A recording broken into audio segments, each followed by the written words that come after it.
Kaakati mugamba mutya bannange akabuliriro twamaze ndooza ne tukomawo ku mpewo mwebale kutusabira. Kaakati ekiriwo nina kilayanti wange gwenziza okunona ku airport, nina hasola gwenziza okunona ku airport ava mu ggwanga lya Syria, si we Saudi si we Dubai, ava mu ggwanga lya Syria. Yaŋŋambye CEO Michael Uganda gw'olina okunnona. Ate nange nsobola okugaana, nabagamba airport pick up nagireeta mu abaludde okujja okukola ki, okola bookings zammwe. Kakati ekiriwo client wange ono ayina muganda we mulese eri, tuzze ffenna bwe tutuuse wano ku airport, kale ate ye ne muleka wali eri we batuukira abantu. Kati ekiriwo client wange ono teyagamba muganda we nti akomawo, era muganda we takimanyi nti sister we akomawo. Ono muganda we mulenzi. Kati bamulimbye ne bamugamba nti agenda kunona migugu ku kisaawe, nti muganda we yaweereza emigugu, agenda kunona migugu ku kisaawe. Kati musajja wattu tamanyi na kumanya nti oba agenda kunona sister we, ye talina kyamanyi, yamanyi agenda kunona migugu ku kisaawe. Munnange twagala tumukube ka surprise ka sister we ng'atuuse, tumugambe muganda wange jeje emigugu gyoza okunona, yoyo sister wo goza okunona ng'emigugu. Musajja wattu ali wali tamanyi kigenda mu maaso, talina kyamanyi.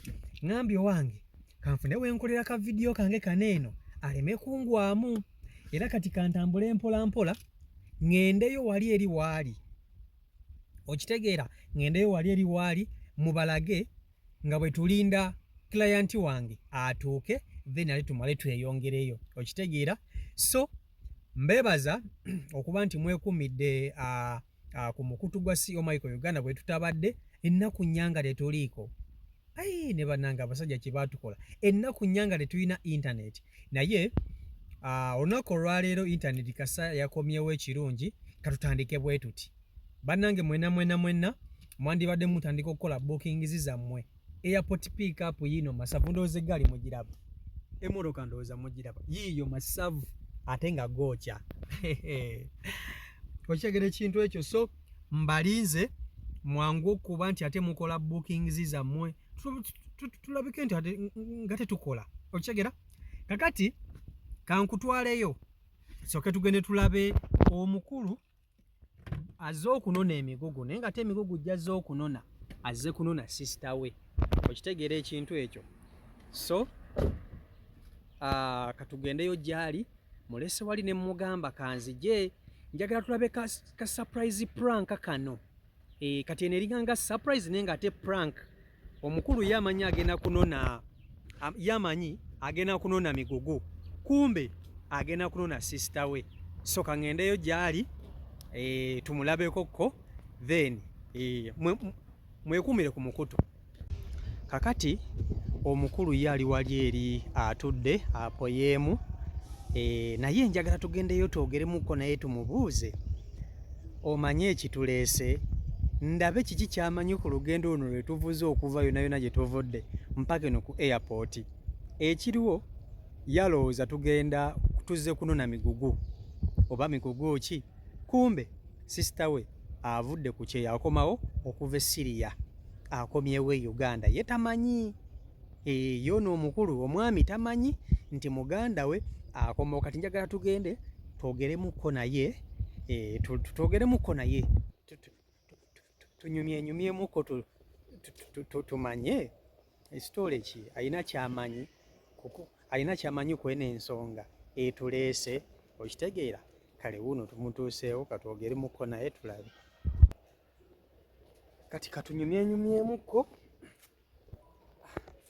buuza ku bantu ekiriwo, buuza ku balabi ba CEO Michael Uganda. Abalabi ba CEO Michael Uganda ekiriwo, mugamba muti eyo mwenna. Kakati batwala batya? Omanyi ekyatuleese wano? Gwavudde gy'ovudde nga tomanyi kituleese? Tebansindise busindisi. Ono gwogenda okunona omuyita otya? Muganda wange. Sister we si bwe kiri?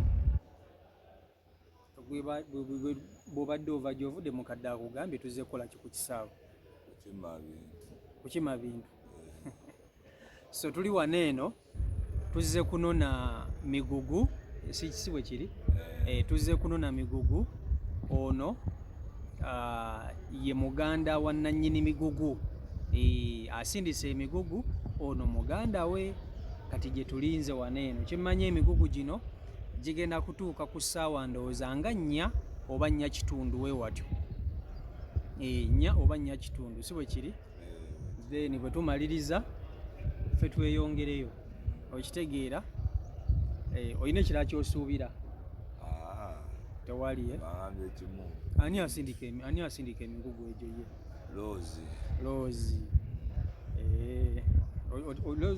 otera okwogera naye wayogeddekoko naye nga tanasindika migugu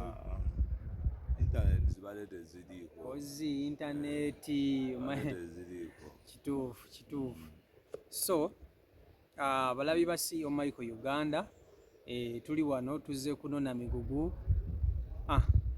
ono ye kalabalaba w'emigugu gino okitegeera ye muganda w'oyo asindisa emigugu so katulinde tulabe essaawa bwe zinaaba zituuse ez'emigugu nga gituuse wano ku kisaawe nga tuyoka ffe tukwata emigugu gyaffe nga tukola ki nga tweyongerayo okitegeera so olina obugambo bw'osobola okuweereza ku Rozi kuba atulaba ebigambo byenyinza omuwa sister wo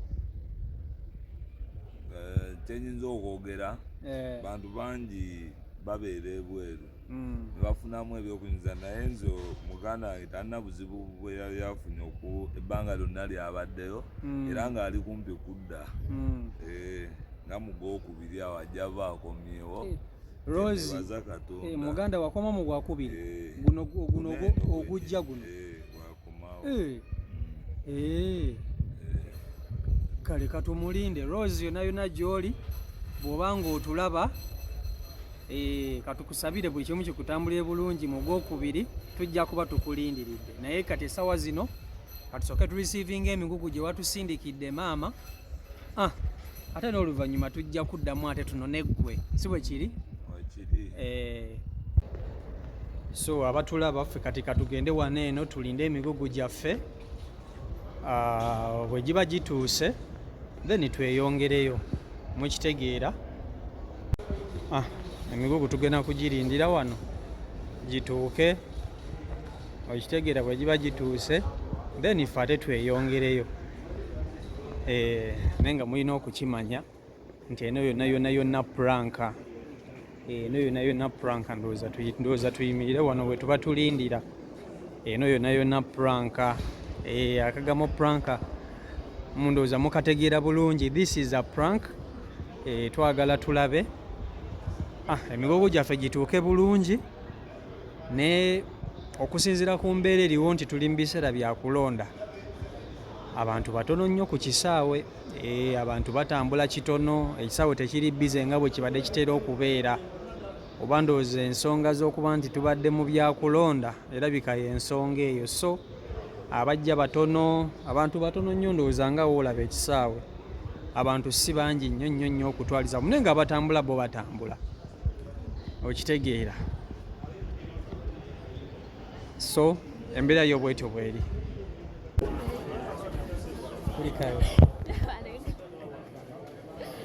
kulikayo omukulu nno ayagala genda kufuuka ndoza tusooke tutwaleyo bino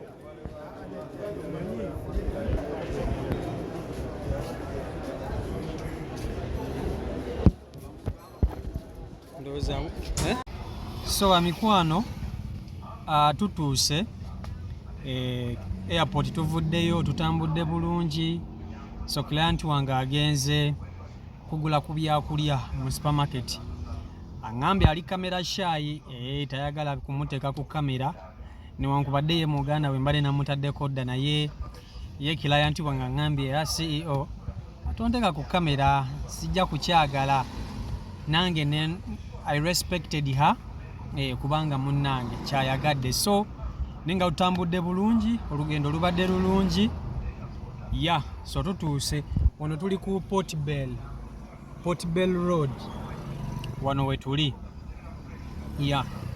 so kamala okumusiibula kubanga agenze gula byakulya then wali maaso wewaka ewaabwe we babeera kamala okumusiibula so booking CO Michael Uganda airport pickup, travel like a queen. Tambula mu mirembe, ovugibwa bulungi, otambula weeyagala kwegamba oba okitegeera. So enziga yiino nagireetedde mmwe n'ebintu bya client wange bikyalimu, ndowooza mubiraba, ensawo zikyali mabega. So gwe nninze kubanga agenze ggula wali eri byakulya. So mbaagala nnyo bannange, yaman, mbaagala nnyo mwenna mukole bookings zammwe mbavuge, okitegeera. So nja kubaweereza ku YouTube nenga ate ne wana ate bwe mbaweereza, okitegeera ekintu ekyo. So mbaagala nnyo baganda bange, enkata ndowooza mugiraba, nze njiriko, nze kenyini kamwa koogera, nze njevugira, tewali aginvugira, okitegeera ekintu ekyo. So amawulire essaawa yonna nkomawo, internet yazzeeko, alhamdulillah.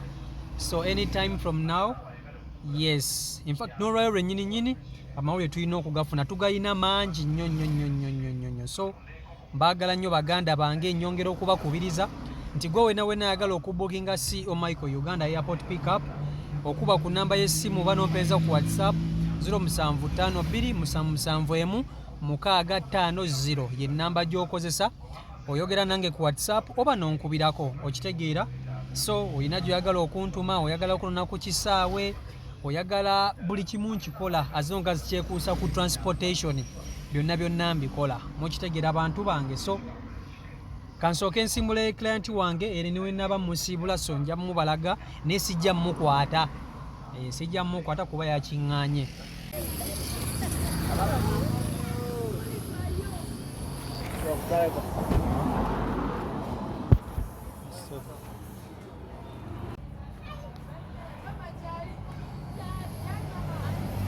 So guys, bwe mundabira wano ndi mu kuvuga, maliriza okuleeta client wange, atuuse bulungi, tutuuse bulungi, abadde musanyufu nnyo bambi. So aba Syria eyo, Syria gy'ava. So nammwe mwenna abali eyo nga wandyetaaze okuba nti ate obukinga CO Michael Uganda, mbukinga tukole, mumpe emirimu gyonna nabagamba njikola. Oyagala kuntuma mu kyalo wammwe, oyagala kuntuma ngende nambula polotiyo, nkugambe tewali kintu kyesikola. So mbukinga tukwasaganye emirimu. Enamba yange y'essimu eri 0752771650. So kuba nti ate tukwatagana bulungi nnyo. So mbaagala nnyo mwenna mubeere bulungi, mweraba.